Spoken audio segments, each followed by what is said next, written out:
El Museo Egipcio de El Cairo.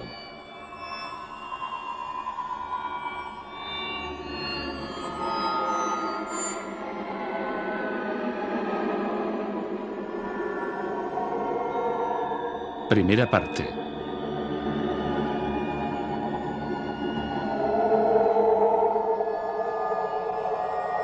El primer museo de El Cairo en 1865, en Bulaq. Bulaq era el puerto de El Cairo. El museo se encontraba casi en el emplazamiento actual de la torre de televisión, enfrente de la isla de Guesira. A poca distancia está el museo actual, en la plaza del Tajarir, rodeado por una intensa circulación.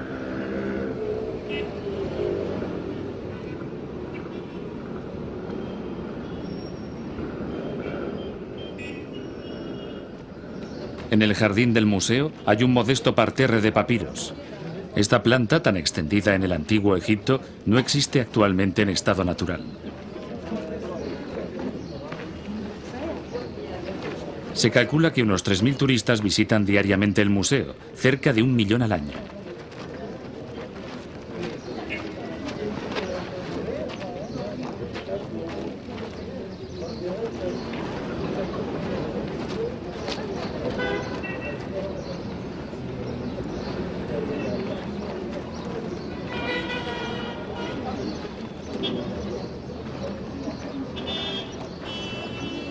Este museo se inauguró en 1902.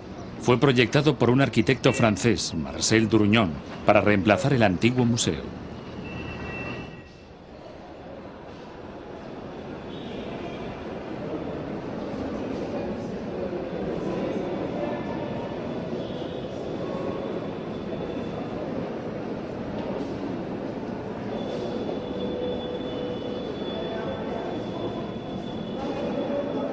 Contiene, con ciertas dificultades, 100.000 piezas de todo tipo.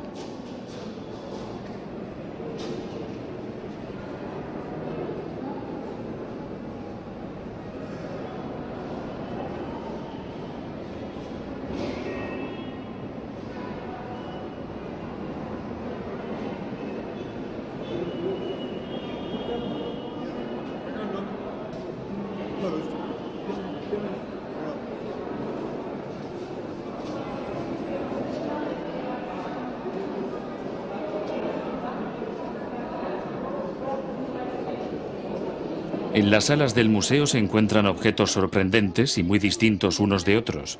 Minúsculos o gigantescos, modestos o preciosos, representan 3.000 años de historia egipcia, desde sus inicios hasta la conquista romana.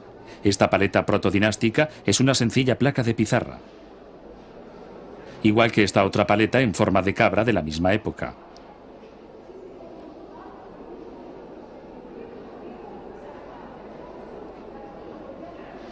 O esta enorme cabeza de granito que representa a Userkaf, faraón del Imperio Antiguo.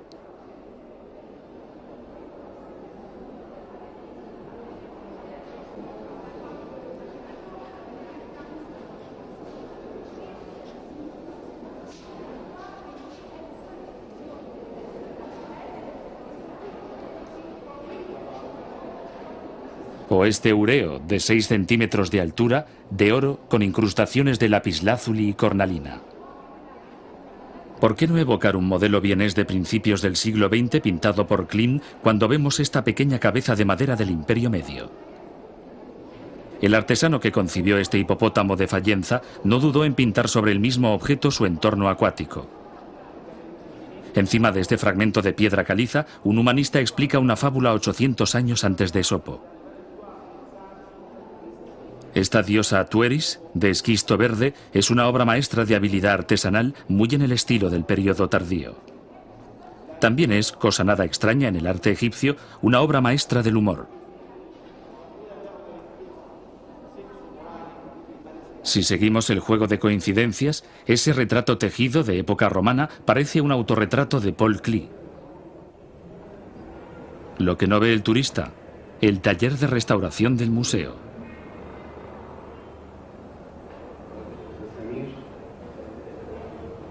El jefe de los restauradores descubre un maniquí de madera pintado con la imagen de Tutankamón destinados seguramente a exponer sus joyas o sus vestidos.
Esa corona de oro de época romana fue hallada en 1990 por los arqueólogos franceses del Instituto Francés de Arqueología Oriental en el oasis de Douche.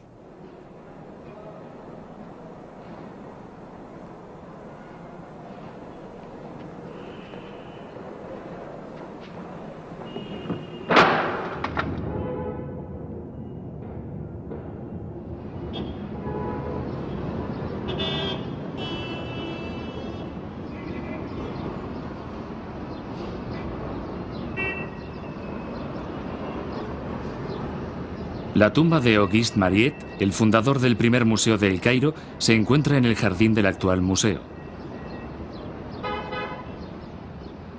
Su prestigio era inmenso.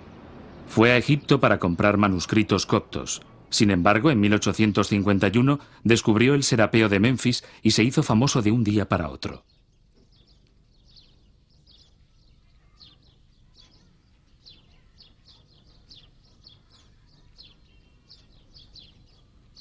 En estas fotos tomadas en 1865 puede verse el museo inaugurado 2 años antes.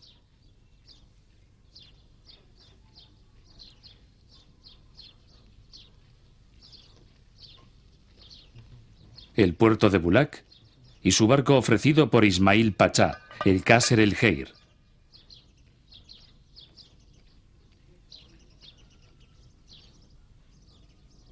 Su casa se encontraba cerca del museo. Murió en ella en 1881.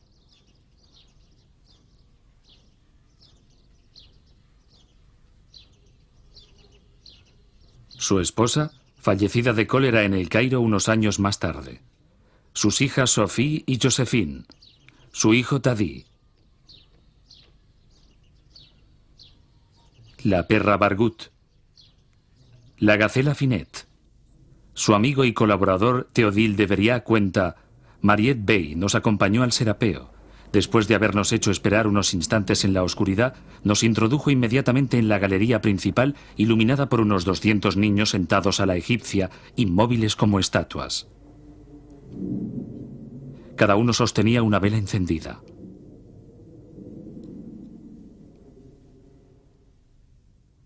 Aquel infatigable coloso, medía 1,85 m, excavó sin descanso. En 1867, para la ceremonia de inauguración del Canal de Suez, escribió el libreto de la Aída de Verdi, además de diseñar el vestuario y los decorados. El templo tolemaico de Deir el Medina le sirvió como modelo para los decorados.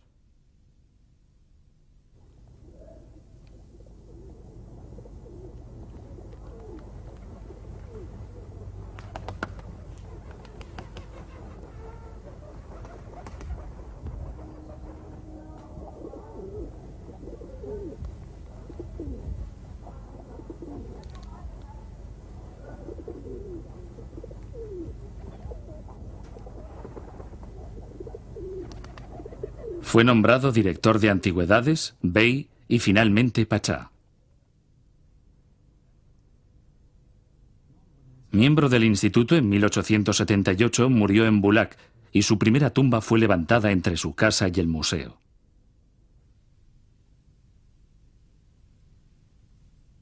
El nuevo museo, antes de su inauguración en 1902, en el centro de la plaza del Tahrir, que en aquella época los peatones podían cruzar sin peligro.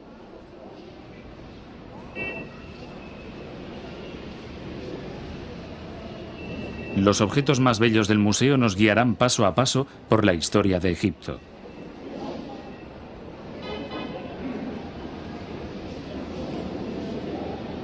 Este pequeño vaso en forma de antílope data del cuarto milenio antes de nuestra era.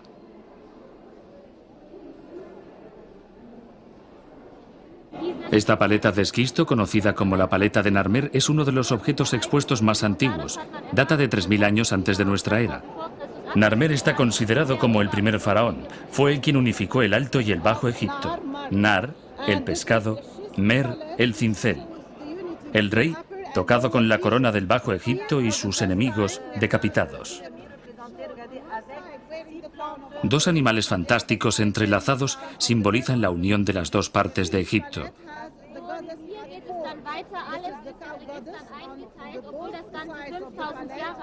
En la otra cara, Narmer, con la corona del Alto Egipto, golpea a un enemigo arrodillado.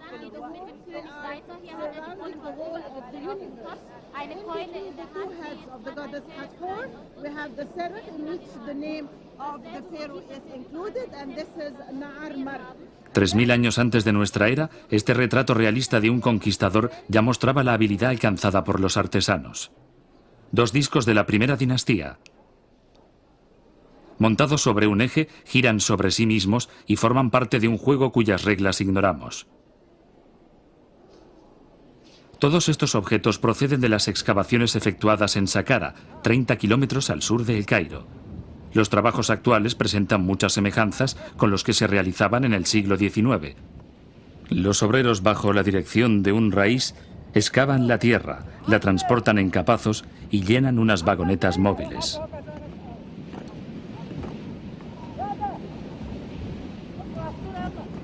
En Saqqara, desde comienzos del siglo XIX, se han sucedido grandes egiptólogos. El alemán Lepsius, los ingleses Perrin, Firth y Quibel, el suizo Jequier, los egipcios Selim Hassan, Ghoneim y Ahmed Fakri, los franceses Mariette, Maspero, Loeg y Leclan, etc. A veces surgieron rivalidades entre ellos, lo que no impidió que, durante cerca de 2 siglos, se transmitieran admirablemente sus conocimientos. La necrópolis de Saqqara se desarrolló durante miles de años alrededor del complejo funerario de Djoser, concebido por el genial arquitecto Imutes. 2600 años antes de nuestra era, levantó los primeros edificios de piedra construidos por la humanidad. En 1924, Firth descubrió a los pies de la pirámide escalonada el serdab que contenía la estatua de Djoser, una especie de garita de piedra con agujeros para uso del rey difunto. En el lugar de la estatua original, que ahora se exhibe en el museo, se colocó una copia.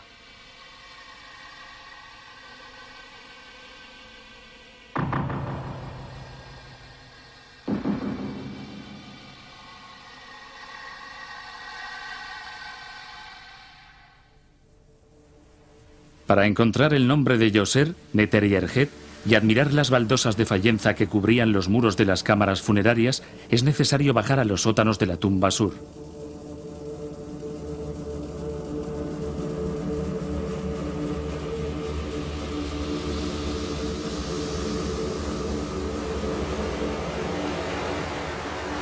La mayoría de las baldosas se desprendieron y uno de los muros, reconstruido en 1928 por Jean-Philippe Loeg, se encuentra en el primer piso del museo. Es una imitación del cañizo de los edificios arcaicos. A partir de 1934 se han extraído de la pirámide escalonada 40.000 recipientes de piedra. Los artesanos que los fabricaron solo disponían de punzones de piedras duras.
La casa de Mariette en Saqqara.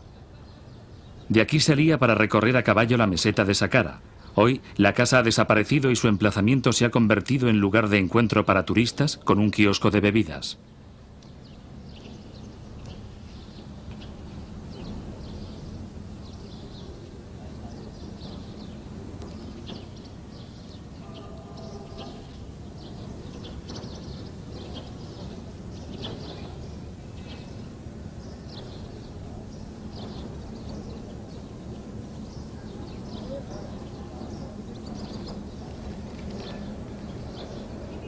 Si nos dirigimos al norte, hacia Abusir, apenas se distinguen los rastros de las tumbas.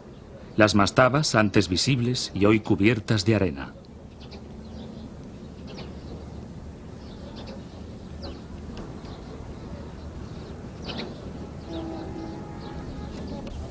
La de Jésiré, descubierta por Mariette, volvió a ser abierta por Cuibel en 1911. Hoy es difícil reconstruir su forma original. En todos los nichos laterales de este pasadizo hay paneles de madera que representan a Jésiré, un alto funcionario de Yoser y escriba real, como lo indica la paleta con tinteros y la caja para plumas que lleva al hombro.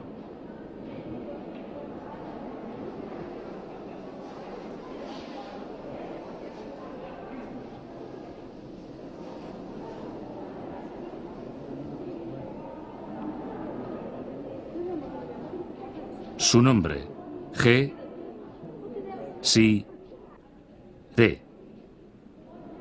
A poca distancia, Auguste Mariette descubrió en 1860 la estatua de K.A.Per. Los obreros de las excavaciones, sorprendidos por su parecido con el alcalde de su pueblo, le pusieron su nombre, Cheikh el Belet.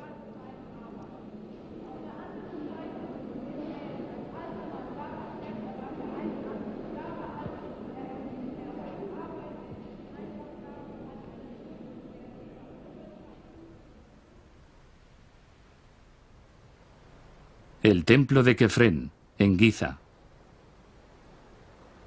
El templo está unido a la pirámide por una calzada que bordea la esfinge.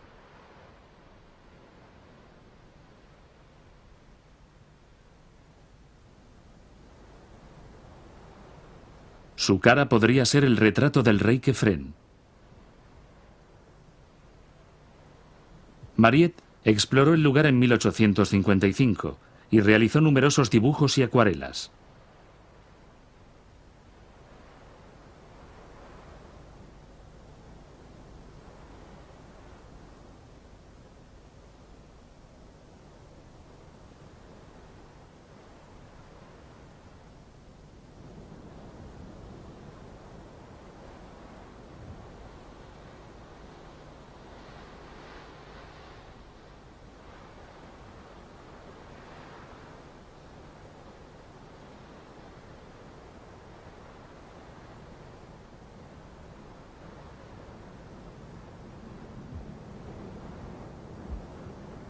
Los constructores de este templo, animados por la experiencia de Imhotep, pusieron, 200 años después de que los utilizara este, inmensos bloques de granito sobre un suelo de alabastro.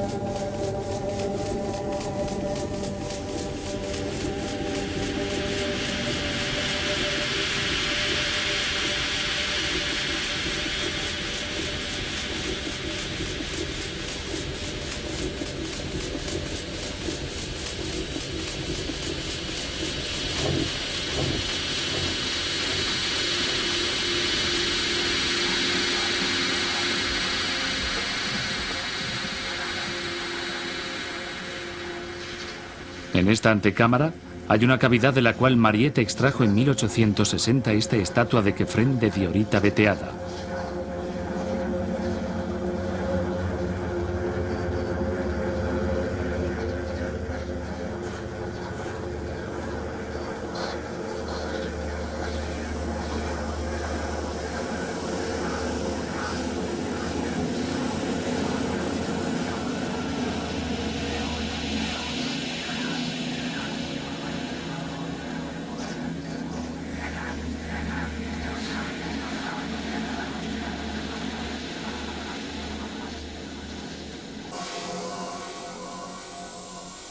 El signo Sema Tawi, símbolo de la unión de los dos Egiptos.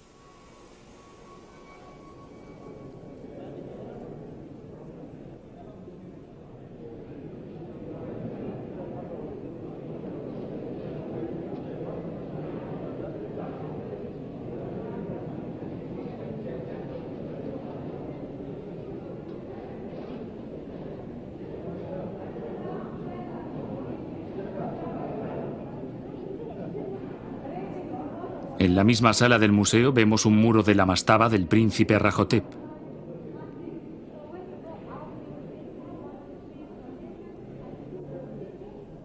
Esta mastaba está cerca de la pirámide de Meidum, 70 kilómetros al sur de El Cairo.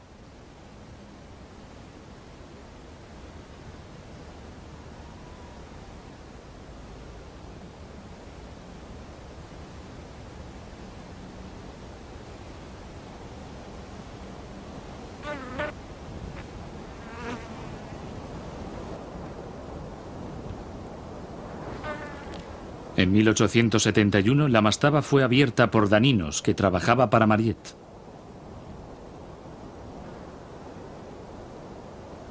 Así explica su aventura. Alcanzamos una vela a nuestro obrero y desapareció de nuevo por el pasadizo. Cuando regresó, pasados unos minutos, su rostro expresaba terror y salió a toda prisa. Entonces me contó que, al llegar al fondo del pasillo, se había encontrado en presencia de dos cabezas de seres vivos, cuyos ojos, clavados en él, le habían asustado de tal manera que durante un momento creyó que nunca más volvería a salir de allí. Dispuesto a descubrir por mí mismo qué era lo que había podido impresionarle tanto, me adentré por el pasillo.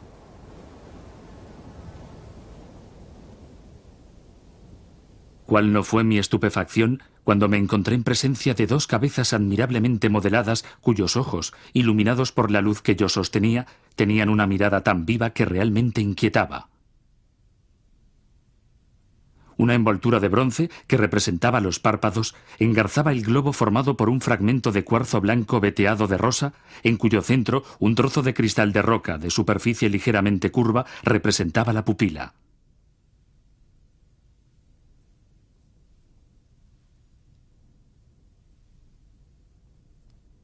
Bajo este cristal habían fijado un clavo brillante que determinaba el punto visual y producía un reflejo que daba la sensación de que todavía persistía la vida.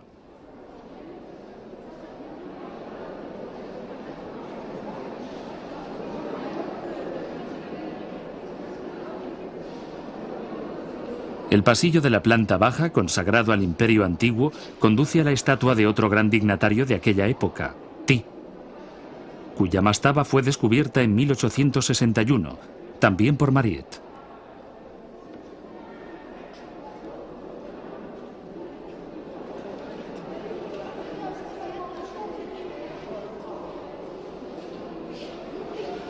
Théodile de Beriat, que solía acompañarle en sus excursiones, explica en sus memorias: martes 8 de enero, montamos a caballo a la salida del sol. Después de tomar el té, llegamos a la casa del desierto hacia las 10. Visita a la tumba de Ti, de una belleza maravillosa. Es un monumento de estilo antiguo que contiene magníficas escenas agrícolas. Almuerzo suntuoso encima de la mastaba. El mono de Mariette nos abraza a todos. En el interior de la mastaba, una abertura en el muro permite a Ti seguir en contacto con el mundo de los vivos y gozar de sus bienes, representados en las paredes que le rodean. Esta estatua, como la de Djoser, es una copia de la original que se encuentra en el museo.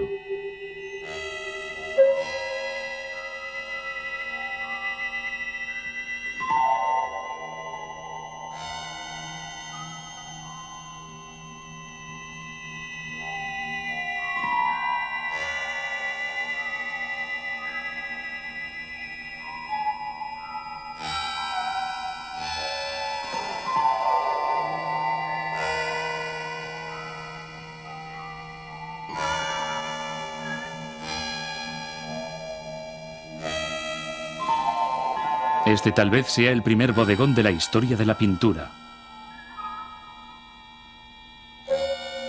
Ti está representado cazando en unas marismas, seguramente las de El Fayum, lugar privilegiado de caza y pesca durante siglos.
el museo, en las salas del Imperio Antiguo, se encuentra la estatua del enano Khnum-Hotep, sacerdote y jefe del guardarropía real.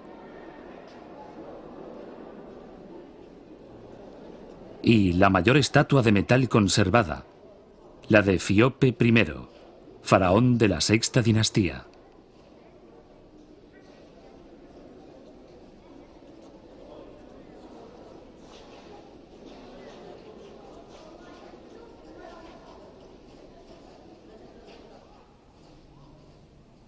En su pirámide, en Saqqara, unos jeroglíficos verdes, el color de la resurrección, repiten su nombre hasta el infinito en medio de los llamados textos de las pirámides.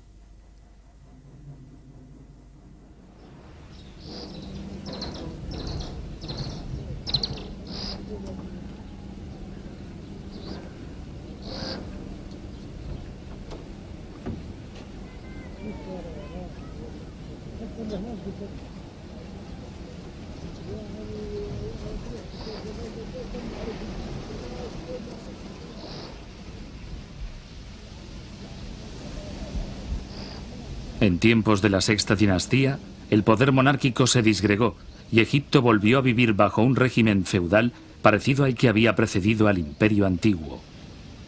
Las ciudades del norte se rebelaron, y no fue hasta 2 siglos después que los reyes tebanos, que poseían el poder militar, volvieron a unificar Egipto.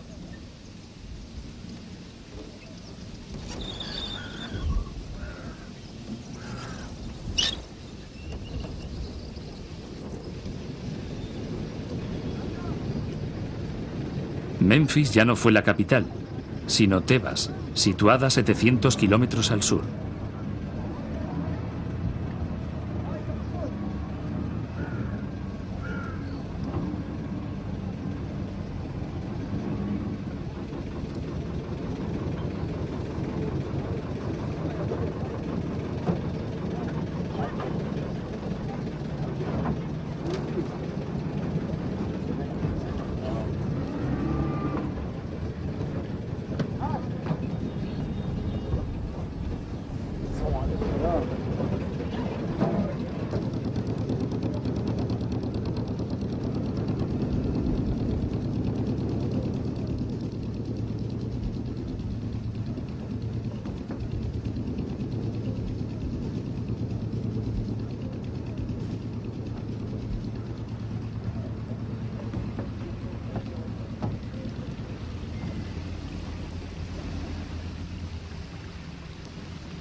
Enfrente de la ciudad y del templo de Karnak está la montaña tebana, que más tarde se convertiría en necrópolis real y reemplazaría a las pirámides.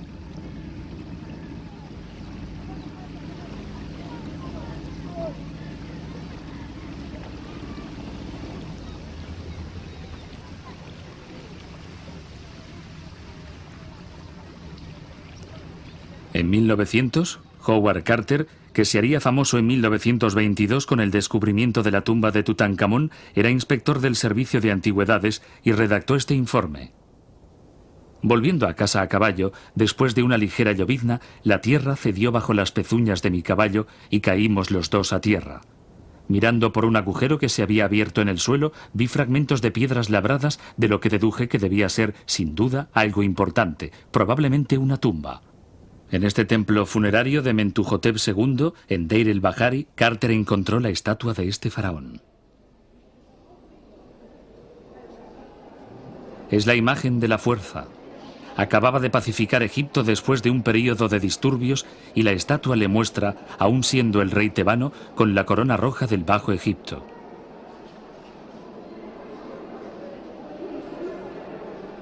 Reinaría durante 51 años. En este mismo templo funerario de Mentuhotep salieron a la luz 6 tumbas pertenecientes a hijas y esposas de reyes. El sarcófago de Ashait, sacerdotisa de Hathor, proporciona una visión bastante representativa de la vida cotidiana de los artesanos del Imperio Medio.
Estos pescadores proceden de la tumba del noble Meket Re, a quien se ve en su barca. Los bienes de un personaje importante se representaban en el Imperio Medio mediante estas figuritas de madera pintada que reemplazan los bajorrelieves de las tumbas del Imperio Antiguo.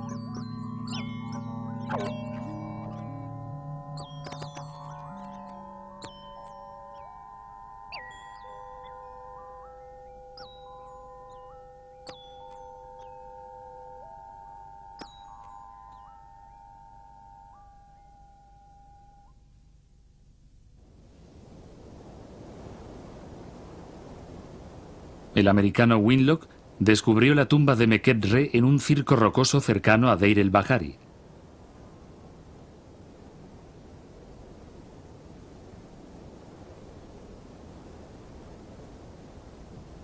Allí descansaban desde hacía 4000 años estas representaciones de la vida en el Imperio Medio. La extracción fue fotografiada en 1920 por los equipos del Metropolitan Museum de Nueva York.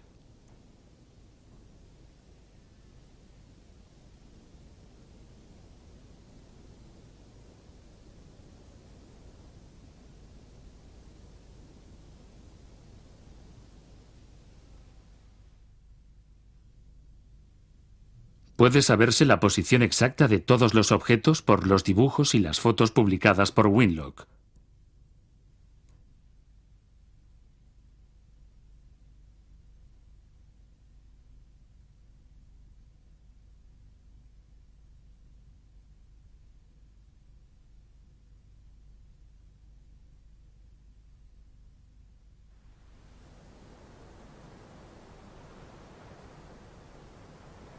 Contra el muro de la izquierda, según se entra, una cavidad, cerrada por un tabique de adobe, había escapado a los buscadores de tesoros.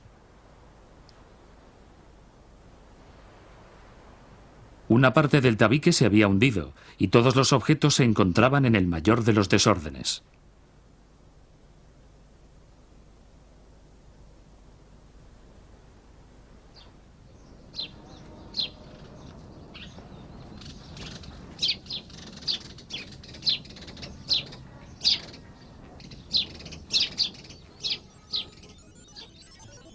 Las maquetas de las casas reproducen minuciosamente ventanas, puertas, cerraduras, conducciones de agua.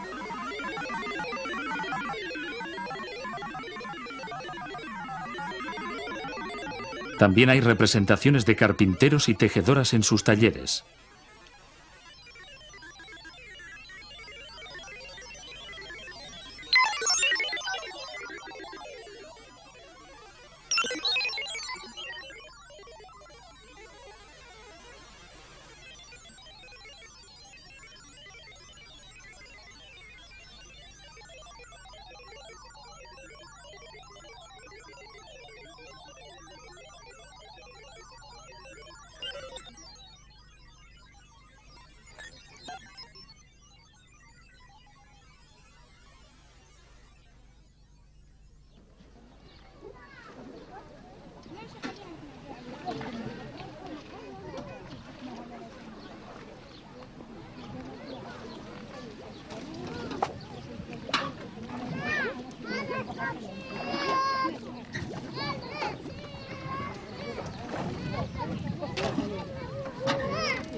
Aquí, un rebaño guiado por boyeros se dirige hacia el señor Meket Re.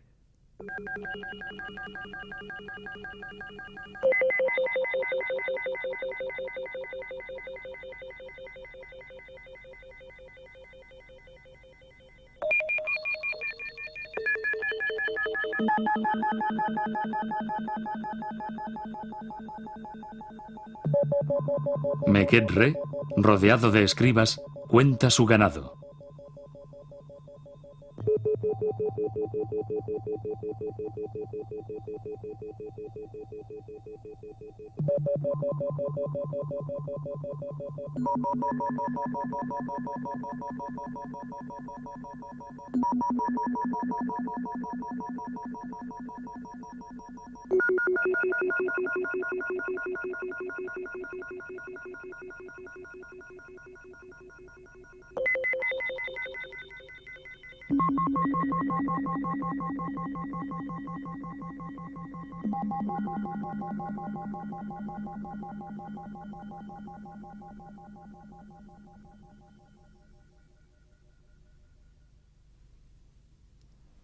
Los faraones de la 12ª dinastía volvieron a construir sus pirámides al norte del Valle del Nilo, cerca de las del Imperio Antiguo.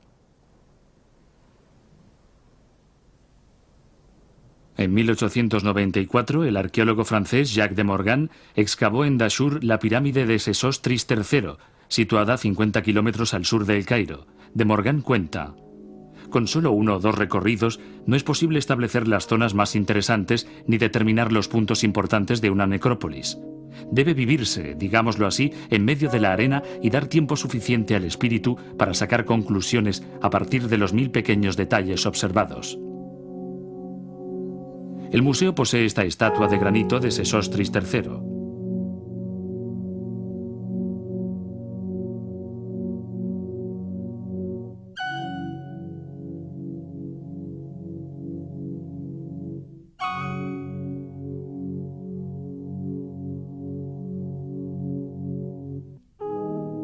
A través de este pozo, Jacques de Morgan bajó a las cámaras funerarias de la pirámide.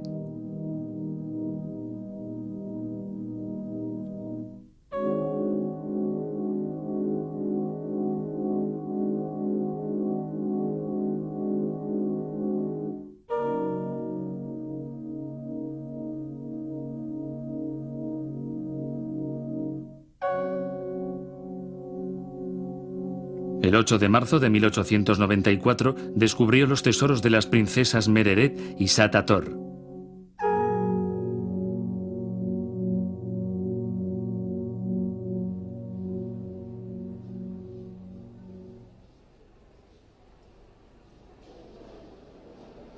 En el primer piso del museo se expone un pectoral de oro, lapislázuli, amazonita y cornalina perteneciente a Sat Hathor.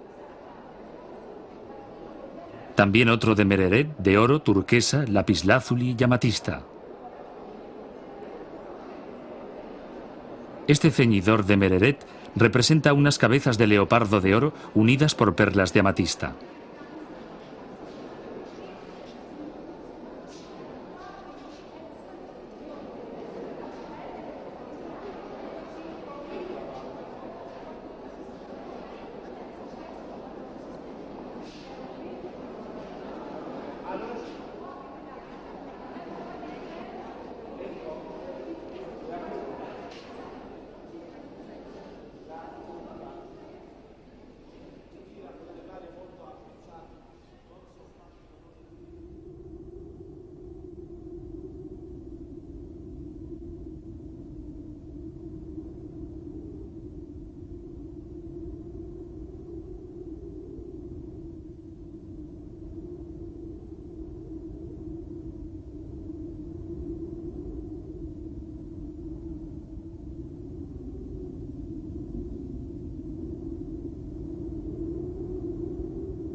De Morgan exploró meticulosamente el lugar y encontró unas barcas funerarias al sur de la pirámide. 2 de ellas están en el museo, otras 3 permanecieron enterradas en el lugar.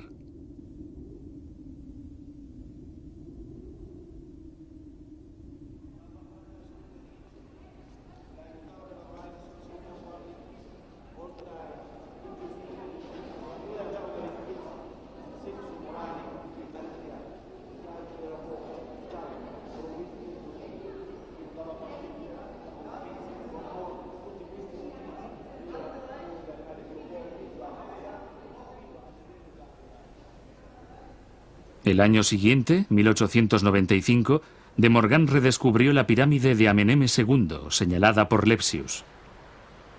De Morgan la situó en su mapa de 1894, que en aquel lugar solo indicaba desierto.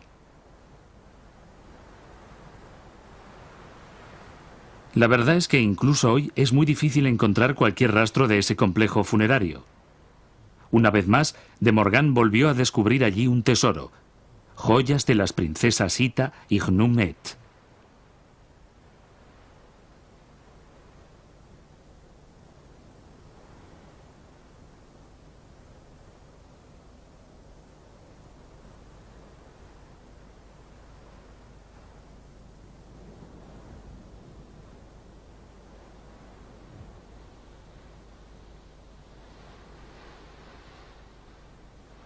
El puñal encontrado en el sarcófago de Ita y su posición exacta junto a la momia, dibujado por Jacques de Morgan.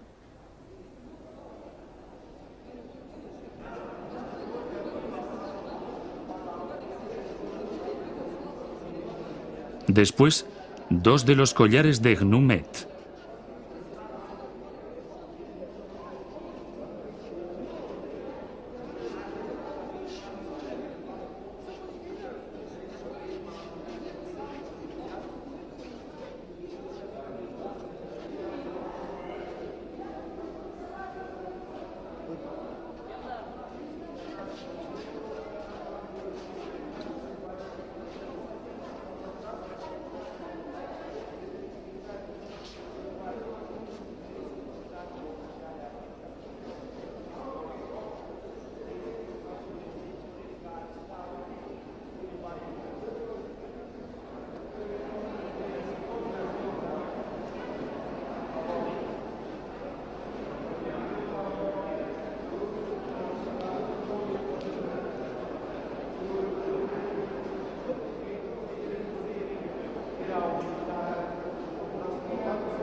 Más al sur, Jacques de Morgan exploró la pirámide de Amenemes III.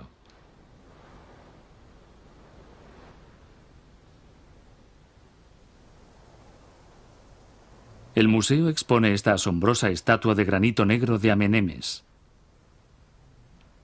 Amenemes lleva una pesada peluca y una barba postiza. El ureo frontal, signo de la realeza, ha desaparecido.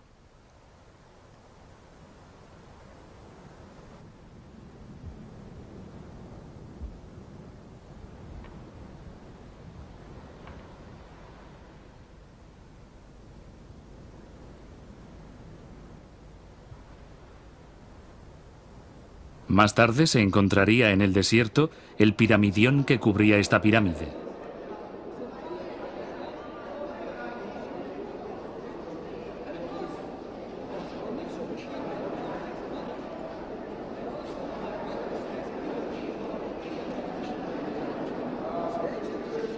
De Morgan buscó a tientas, desde diciembre de 1894 hasta marzo de 1895, la entrada y las cámaras interiores de la pirámide. El 16 de abril, 30 metros al norte, descubrió varias tumbas, entre las que se encontraba la de un rey desconocido, Jor. Su lugar en la cronología de los reyes aún es incierto.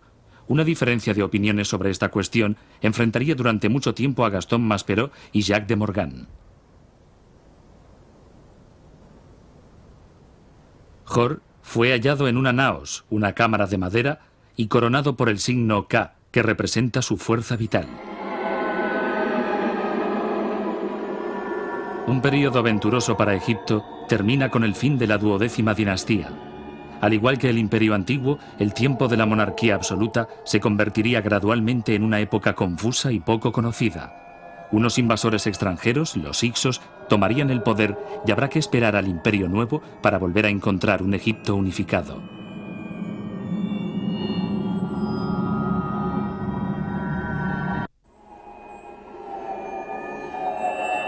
El Museo Egipcio de El Cairo.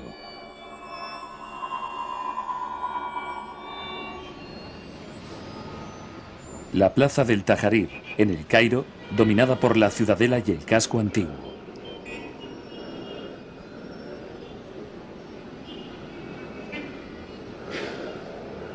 En medio del caos circulatorio, rodeado por un laberinto de calles y autovías, está el Museo Egipcio. Segunda parte.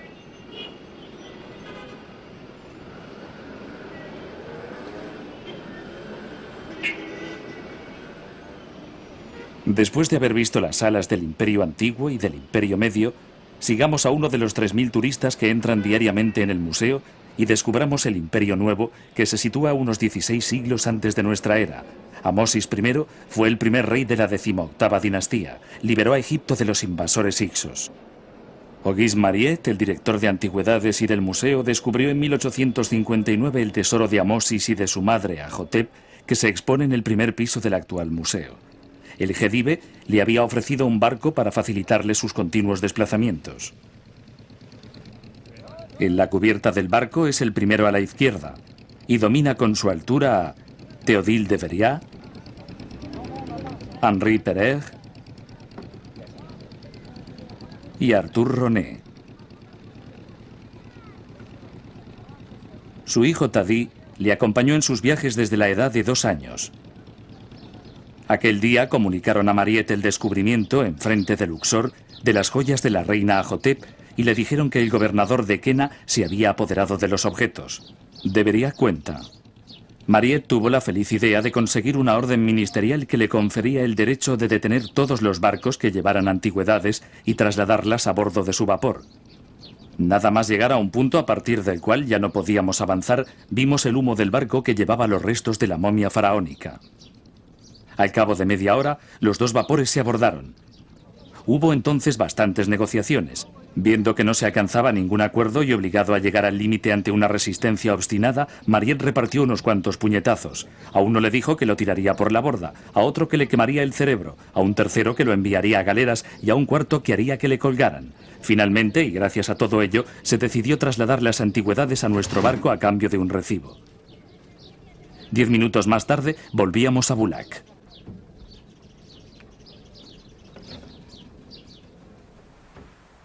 Esta es la necrópolis de Dra Abu el Naga, enfrente de Luxor.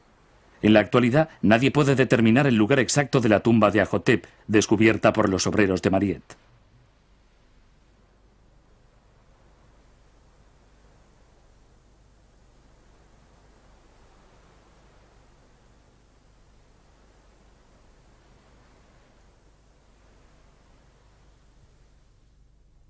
En el patio del primer museo, en Bulak, Arthur Roné reunió los objetos encontrados y los fotografió a la luz del día.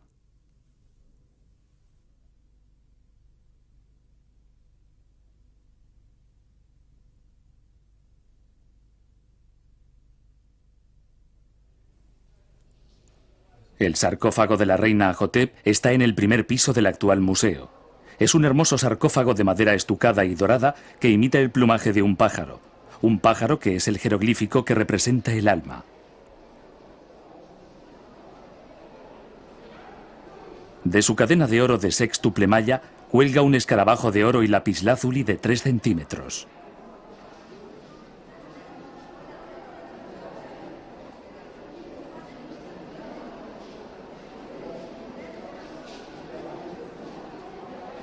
Este sorprendente collar de oro fue enviado por Mariette a la Exposición Universal de París de 1867. Le llamó la atención a la emperatriz Eugenia, que expresó su deseo de quedárselo. Gracias a la enérgica intervención de Mariette, volvió al Museo de Boulac y hoy lo encontramos en el primer piso del Museo de la Plaza del Tahrir.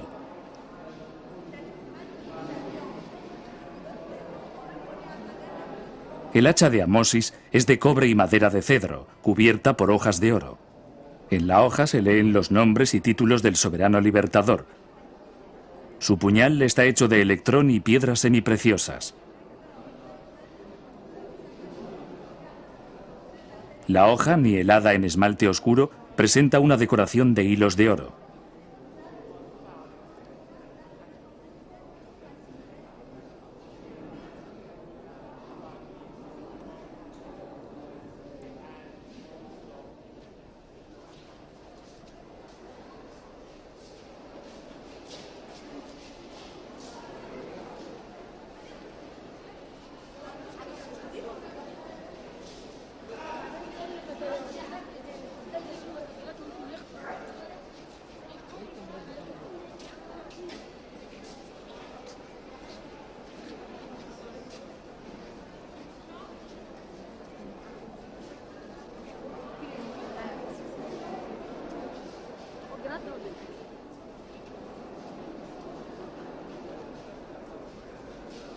Esta es la encantadora sonrisa de Hatshepsut, la autoritaria reina que rigió los destinos de Egipto durante 20 años. Esta cabeza procede de su enorme templo funerario, adosado a la montaña que serviría de necrópolis a los reyes del Imperio Nuevo.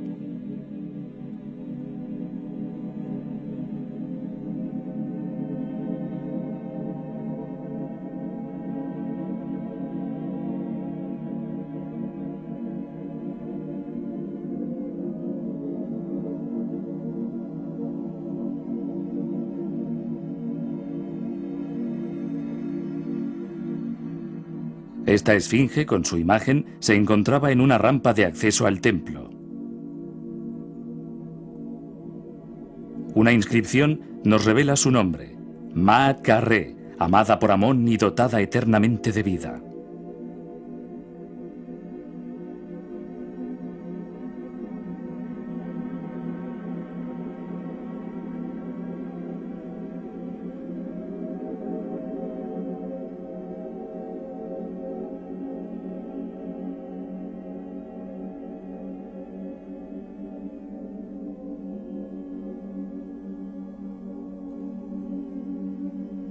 Detrás del templo se encuentra el Valle de los Reyes.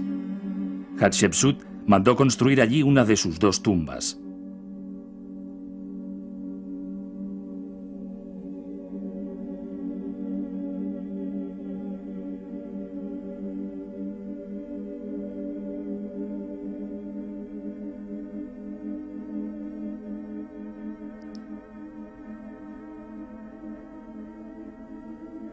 La actual tumba número 20 está excavada exactamente sobre la vertiente opuesta de la montaña. Un pasadizo serpenteante se adentra 200 metros bajo tierra hacia el templo de Deir el-Bahari. De la tumba procede este sarcófago de gres rojo. En esta cara, la reina recibe el nombre de Rey del Alto y Bajo Egipto. Sin embargo, hay un detalle único. Se indica hija de Re. El título de los faraones era hijo de Re. Al incorporar el signo del femenino a la fórmula consagrada, Hatshepsut afirmaba su autoridad y su independencia. Encontramos la misma mano o el mismo estilo escultórico en estos restos de una capilla de Karnak. Otro testimonio de su poder es uno de los obeliscos del templo de Amón en Karnak.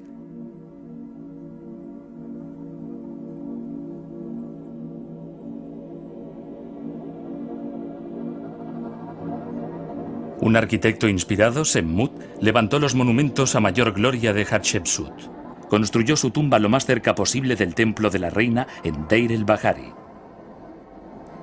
El largo y estrecho pasadizo que desciende bajo tierra está también abierto en dirección al templo. En los muros hay bajorrelieves en los que aparece su nombre. Algunos solo están dibujados. El escultor no tuvo tiempo de realizar su trabajo. Semmut fue el preceptor de Neferu-Re, hija única de Hatshepsut. Lo volvemos a encontrar en el museo con Neferu-Re.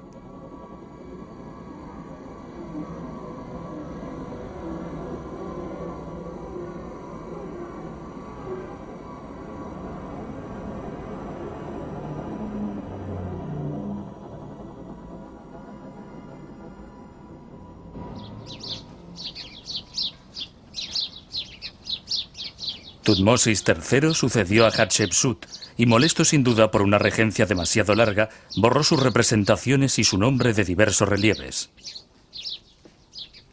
A pesar de ello, la figura destrozada de Hatshepsut en los muros del templo de Karnak impone todavía hoy su fantasmal presencia.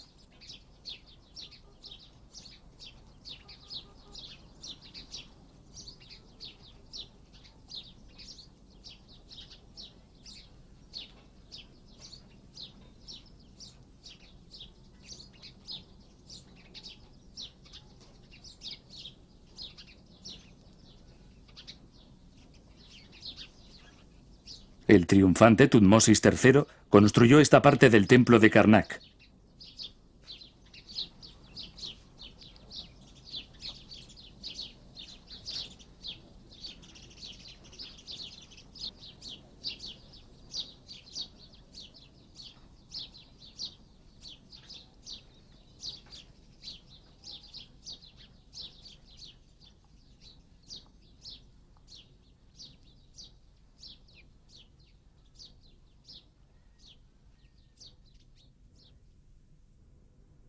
Su momia está en el museo. En los muros de su tumba del Valle de los Reyes se pueden contemplar las extraordinarias pinturas que describen el viaje nocturno del faraón al más allá. Egipto estaba en la cumbre de su poder. Sus fronteras estaban al sur, en la cuarta catarata de Nubia, y al norte, en el Éufrates.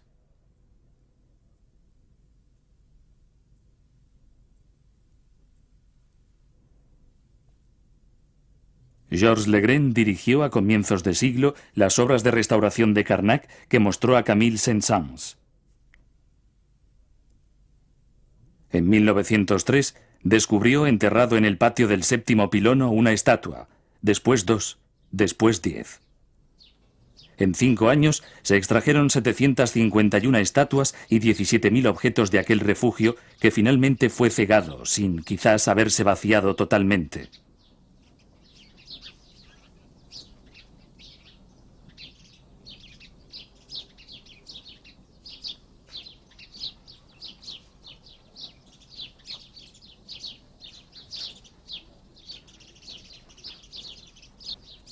Todas las mañanas debía achicarse el agua que llenaba la excavación principal, un agua que, de noche, era la mejor defensa contra los ladrones.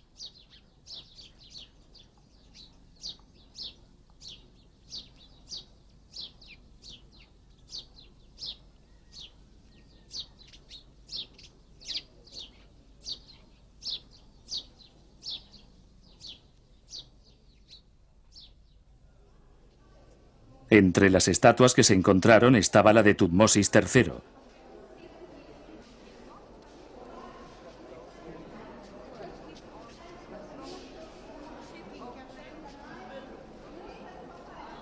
Y la de su madre, Isis.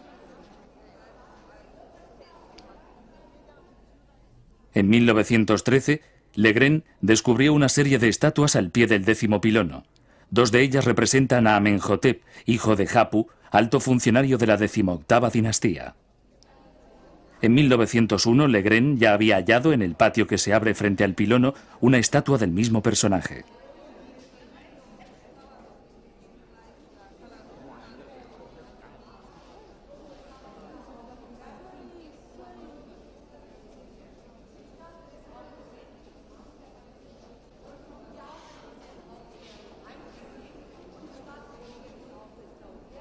Otra estatua lo representa a la edad de 80 años. Fue venerado y al cabo de 1000 años divinizado.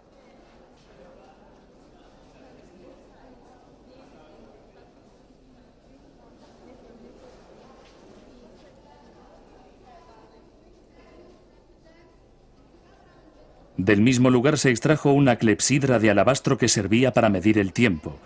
El agua, al salir por la parte inferior, deja al descubierto unas marcas que indican las 12 horas de la noche. El año estaba dividido en 3 estaciones de 4 meses, la estación de las inundaciones, la de la tierra emergente y la de las cosechas.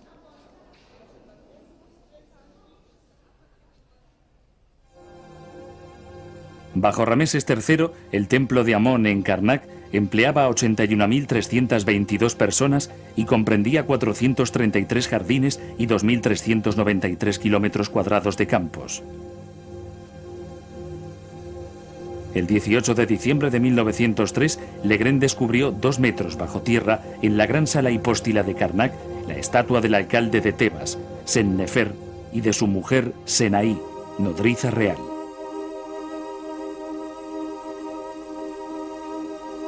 Sennefer era también el responsable de mantenimiento del templo.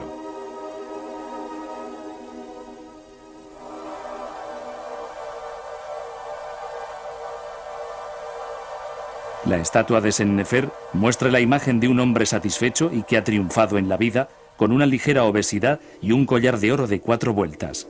Una inscripción lateral nos revela un detalle único en la estatuaria egipcia, el nombre de los 2 artesanos que la realizaron, Amemmes y Jet Honsu.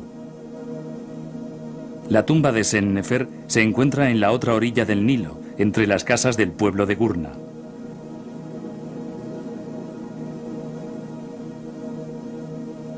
Esta tumba se conoce con el nombre de Tumba de las Vides.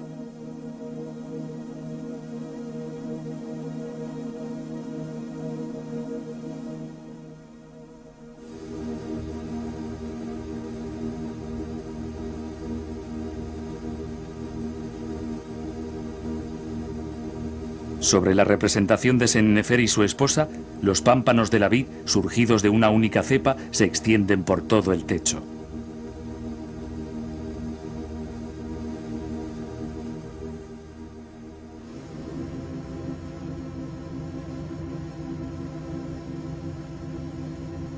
La vendimia se relacionaba con la crecida del Nilo y el Renacimiento, y se asociaba a Osiris, que se convertiría en el Dioniso griego.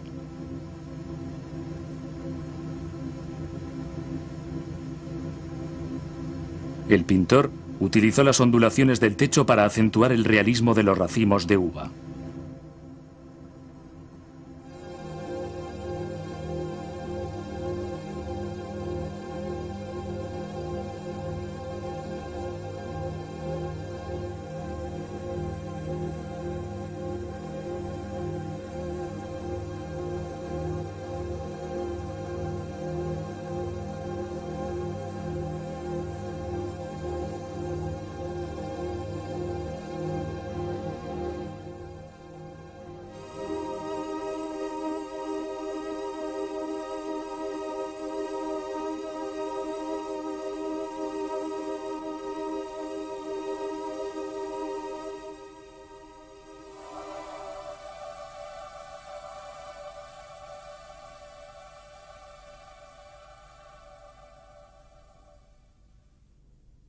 La fotografía muestra a los arqueólogos de la misión francesa de 1881, el año de la muerte de Auguste Mariette. El último fue Victor Loret, que en 1898 descubrió la tumba de Tutmosis III y unos meses después, también en el Valle de los Reyes, la tumba de Amenhotep II, su hijo. Los periódicos ilustrados de la época nos muestran el trabajo de los arqueólogos como una vida llena de aventuras. Victor Loret lo recuerda. En el ángulo de la izquierda, al fondo, sobre un montón de escombros, hay una gran cabeza de vaca de madera, de tamaño natural. Está girada hacia nosotros y nos contempla con sus tiernos ojos. Uno de los sucesores de Legrand, Henri Chevrier, descubrió en Karnak varias estatuas de Ajenatón. Esta es gigantesca y muy representativa de aquella época refinada. Aún hoy nos preguntamos por aquel momento excepcional del arte egipcio. ¿Estilización extrema o tal vez voluntad de realismo de los artesanos y deseo de suavizar ciertas malformaciones reales?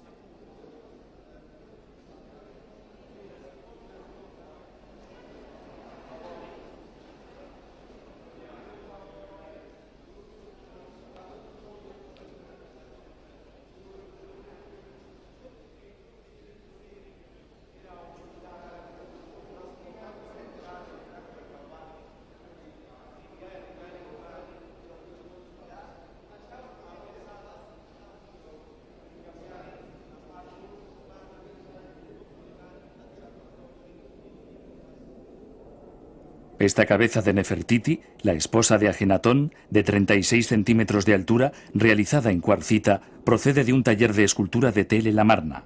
Sin duda, el grano de la piedra y su apariencia inacabada añaden a unas proporciones perfectas un elemento insólito y misterioso.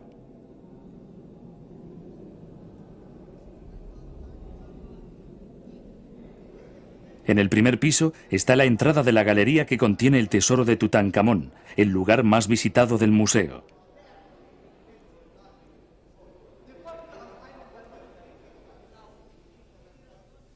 En 1922, Howard Carter realizaba excavaciones por cuenta de Lord Carnarvon, que había obtenido una concesión en el Valle de los Reyes.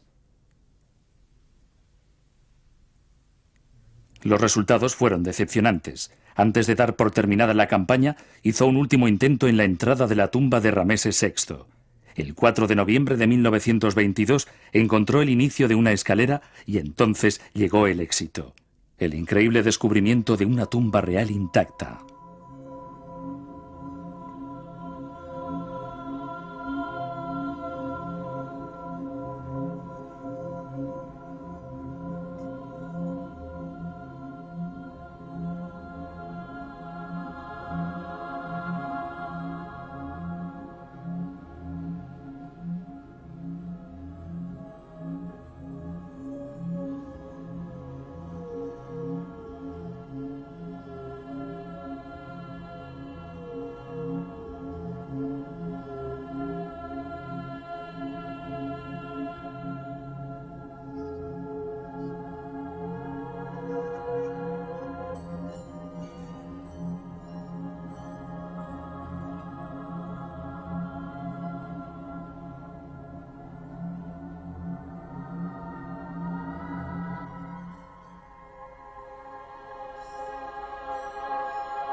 Emergiendo de una flor de loto, la cabeza de madera estucada y pintada de Tutankamón.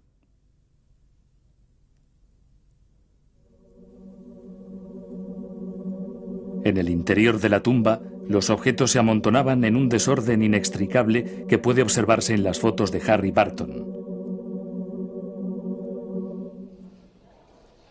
Las 2099 piezas que hoy están repartidas en dos grandes galerías del museo salieron de esta tumba de modestas dimensiones, 80 metros cuadrados.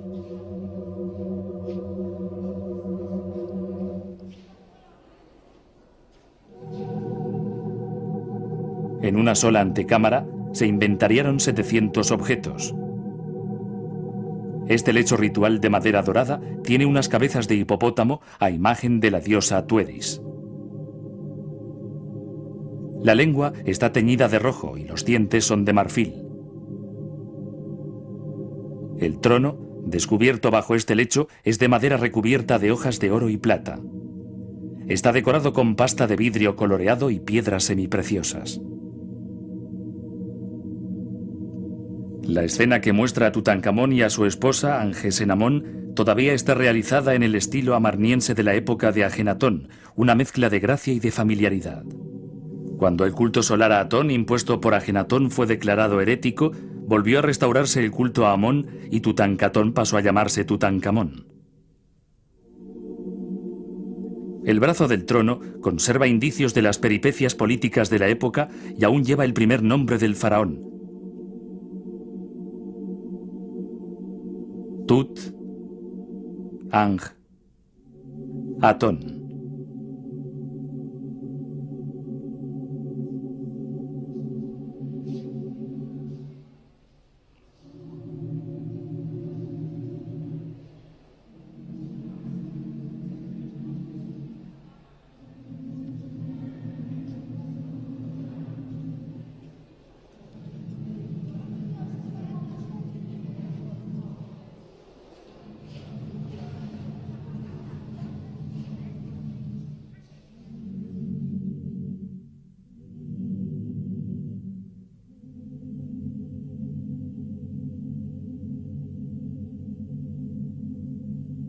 Carter abrió el muro norte de la tumba y aparecieron las capillas de madera dorada que contenían los sarcófagos.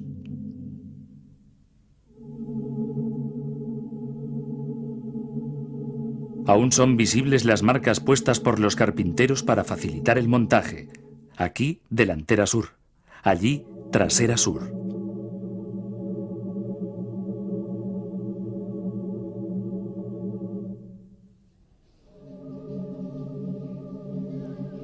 Estas 4 capillas encajan las unas en las otras y fueron montadas en la misma cámara con enormes dificultades.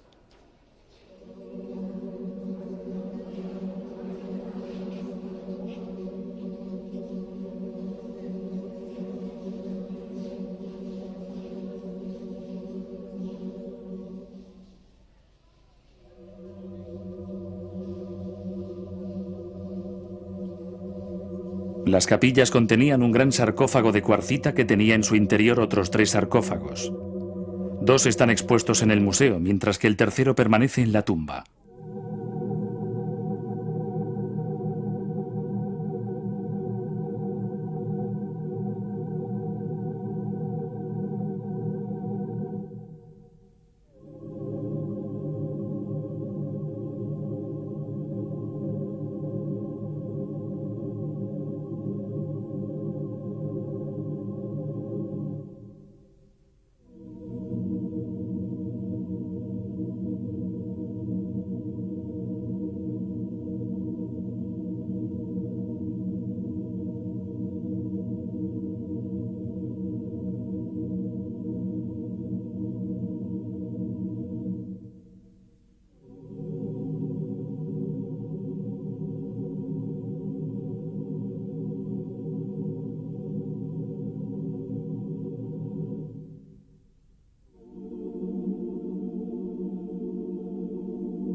En los muros se encuentran varias representaciones de Tutankamón y de su sucesor, Ay. Detrás de esta pequeña abertura está la llamada Cámara del Tesoro.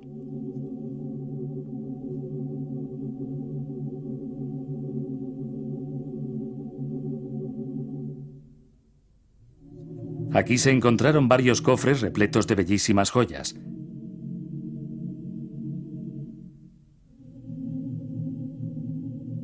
En el pasado, los ladrones habían entrado 2 veces en la tumba y Carter calculaba que habían robado el 70% de las joyas.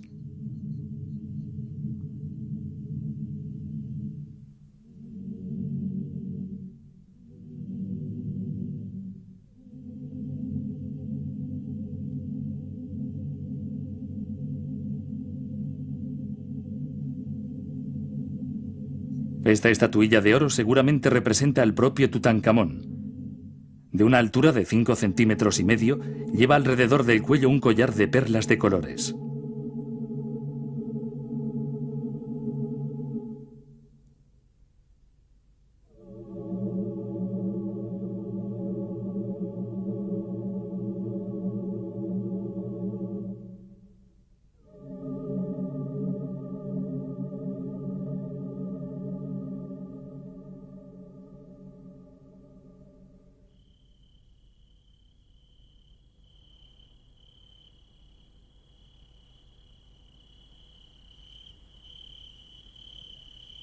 La cobra, símbolo de la realeza durante milenios, siempre ha estado muy presente en Egipto.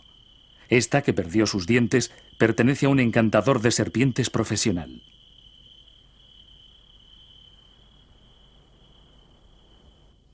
La hija de Rameses II y de Nefertari se llamaba Meritamón. Lleva en su peluca 2 serpientes reales tocadas con las coronas del Bajo y del Alto Egipto, y encima un friso con las mismas cobras rematadas por discos solares.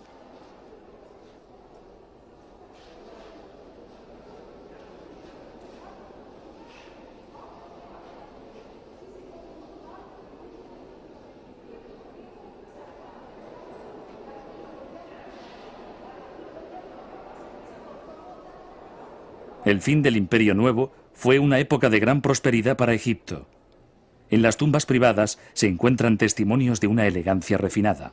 Estos objetos ya no estaban reservados a los reyes y los príncipes, sino que también se hallan en tumbas más modestas.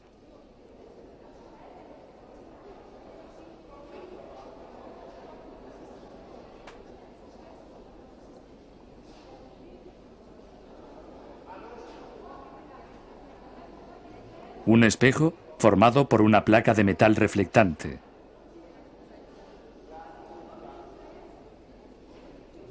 Peines. Cajas de maquillaje con sus aplicadores.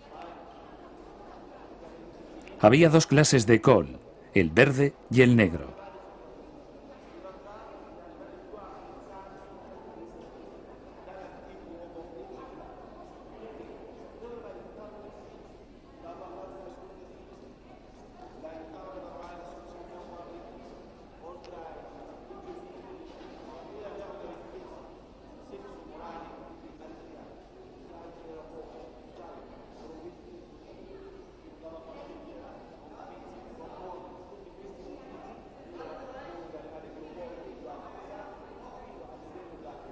Una paleta de maquillaje conserva aún rastros de kohl verde hecho a partir de malaquita. Y Bentina nos seduce con su gracia. Fue encontrada por Bruguière en 1933.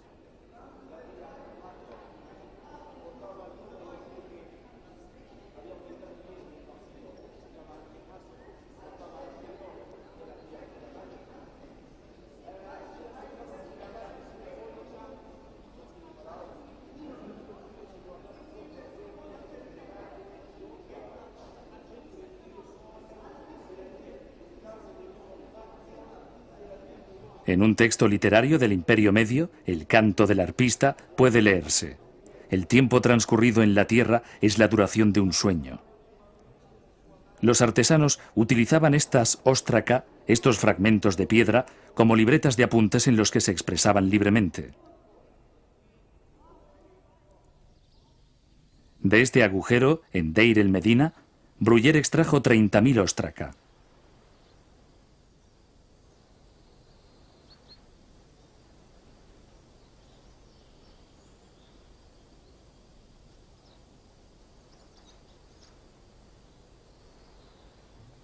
Más allá, el pueblo de Deir el Medina, descubierto por Bruguière. Allí vivían los artesanos que trabajaban en el vecino Valle de los Reyes. Pagados en especies, en tiempos de Rameses III se declararon en huelga.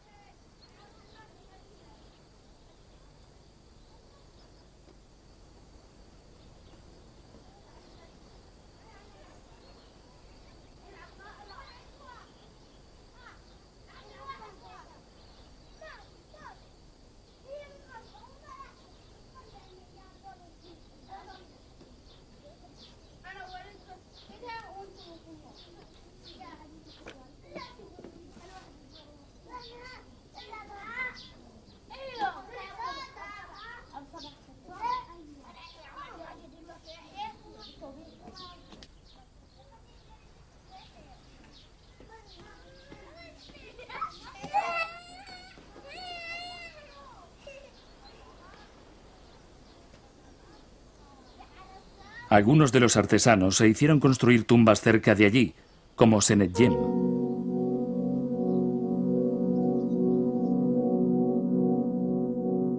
En esta tumba, en la que se encontraron 20 cuerpos, 9 sarcófagos y un completo mobiliario funerario, puede verse a Senetjem y a su esposa Ineferti.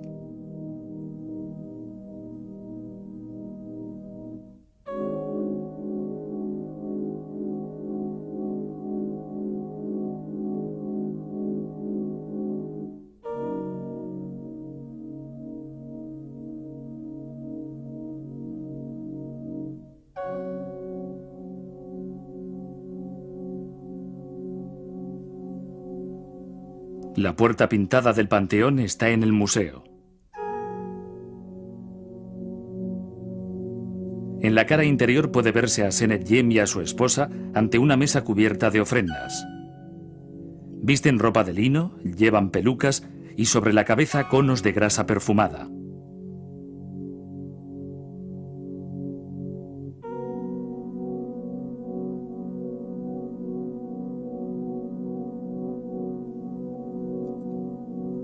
Juegan al senet, una especie de juego de damas con 30 casillas cuyas reglas se desconocen.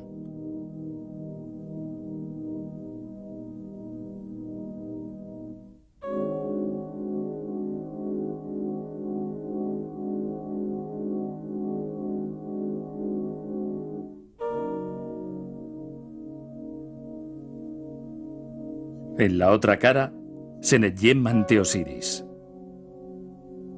Sus 7 hijos rinden homenaje al dios de los muertos y a Isis.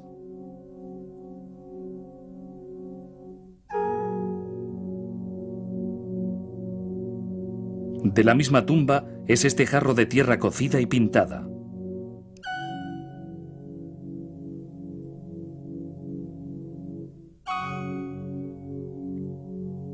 Un cofre de Usheptis. Estas figuritas representan a los servidores del difunto que le acompañaban en su tumba.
En un circo rocoso de la montaña tebana, en Deir el-Bahari, Gastón Maspero encontró en 1881 un subterráneo donde descansaban un gran número de momias reales.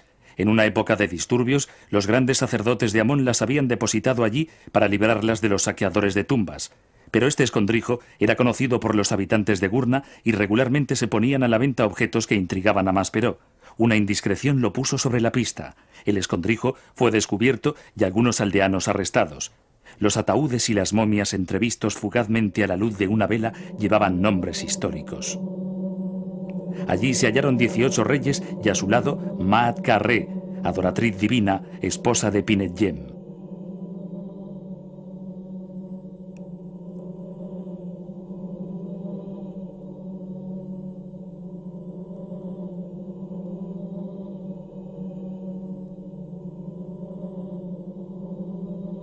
Este papiro del libro de los muertos se encontró junto a la momia de Pinetjem.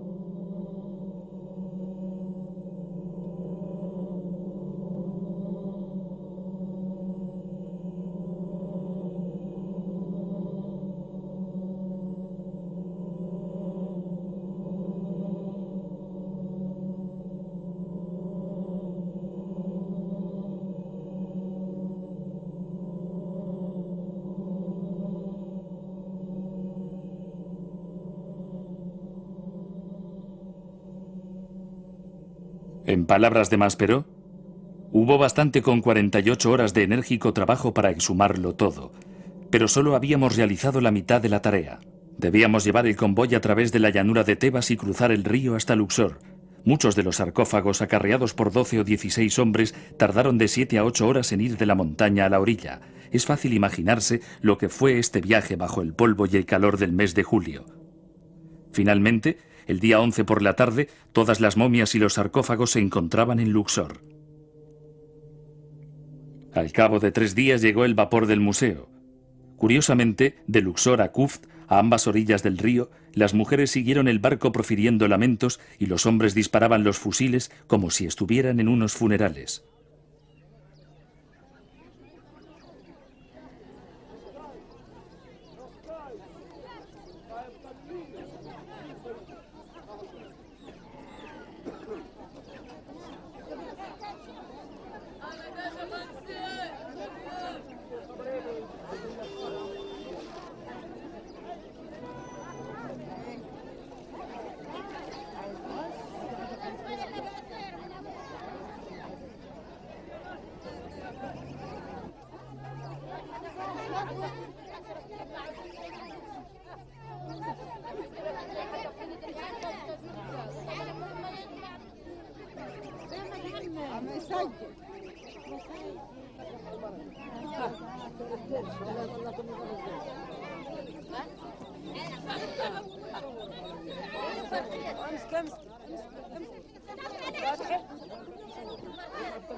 El delta del Nilo es la cuna del antiguo Egipto, su provincia más fértil. El contacto con el Mediterráneo dotó a sus ciudades de una voluntad de independencia que hizo que se opusieran al sur feudal. Susenes, faraón de la 21ª dinastía, hijo de Pinetjem, instaló su capital en Tanis, en el delta.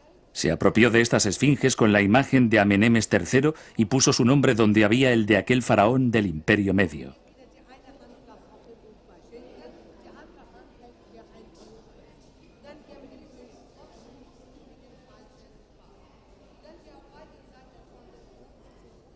Mariette encontró las esfinges en Tanis junto a otros vestigios de una ciudad vecina levantada por Rameses II 2 siglos antes y reutilizada por Susenes.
Pierre Montet excavó en Tanis durante 11 años.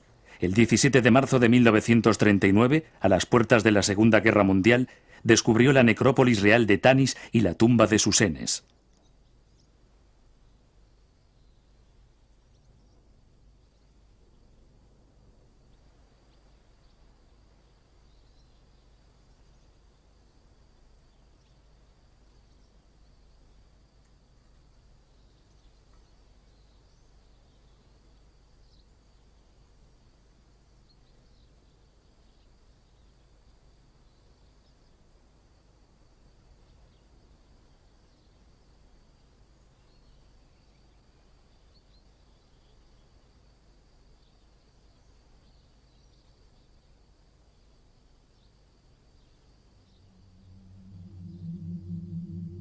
En los muros puede verse el nombre del faraón. Sin lugar a dudas, debía ser la tumba de Susenes.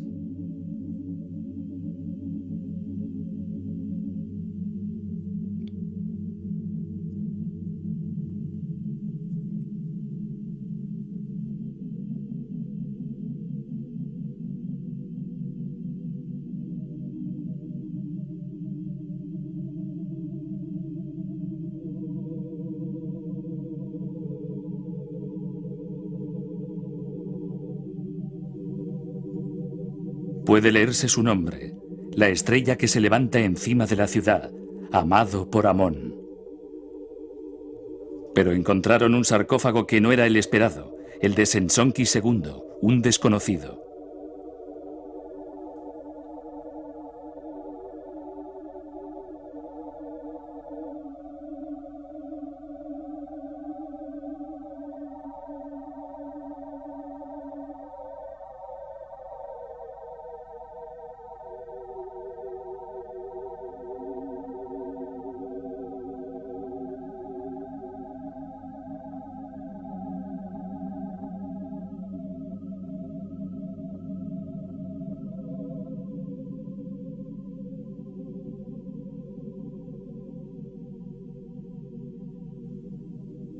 De este sarcófago de plata proceden una máscara funeraria de oro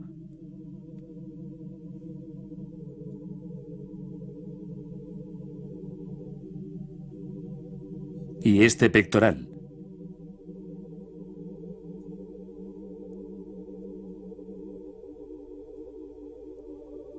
Que Pierre Montet dibujó cuidadosamente y, hecho extraño, una pulsera con un cilindro de lapislázuli que es un sello acadio fabricado 1300 años antes de Sensonquis. Pierre Montet sabía que la tumba de Susenes estaba a unos metros de allí. La declaración de la guerra perturbó la marcha de su campaña y hasta el 16 de febrero de 1940 no entró en el panteón del fundador de Tanis. El cuerpo de la diosa Nut está esculpido en el interior de la tapa, encima del sarcófago de granito negro con la imagen de Susenes en un cara a cara eterno.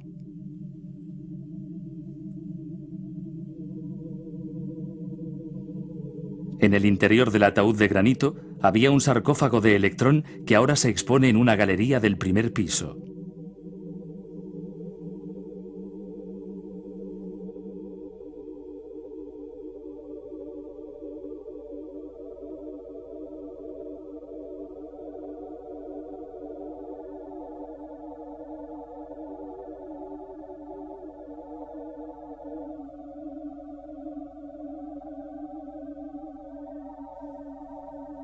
En este sarcófago, una máscara de oro. Susenes está representado con los atributos de su poder: la barba postiza,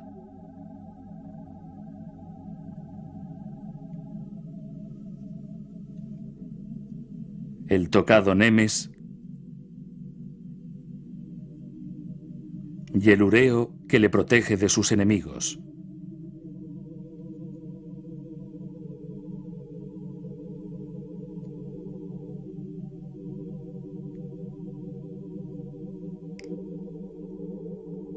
En este pectoral de 10 centímetros, un escarabajo de jaspe que tradicionalmente representa al sol naciente, el renacimiento, y que, en lugar del disco solar, empuja ante él un cartucho con el nombre de Susenes.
Pierre Montet retiró algunos bloques de piedra cerca de la tumba de Susenes y puso al descubierto, el 16 de abril, la tumba de su hijo Amenemope.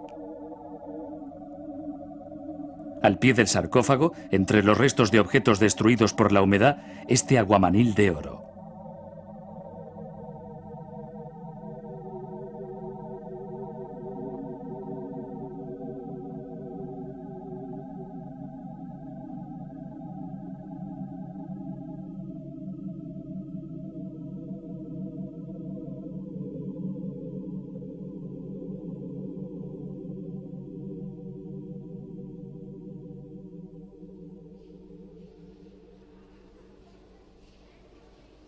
Terminan 3000 años de historia de Egipto.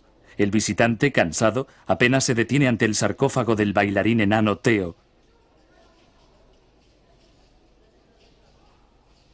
o ante el emperador romano Maximiano Herculio, que reinó en Egipto el siglo III de nuestra era.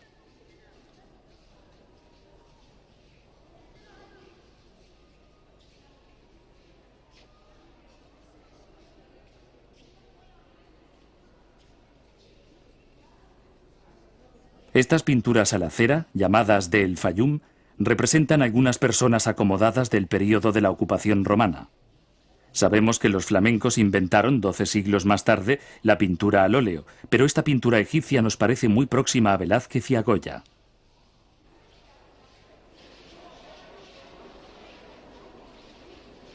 La reflexión que nos propone este museo es que durante la época en la que los griegos y los romanos moldeaban el mundo moderno, Egipto llevaba ya 3 milenios construyendo, pintando y esculpiendo, y servía de modelo al mundo antiguo.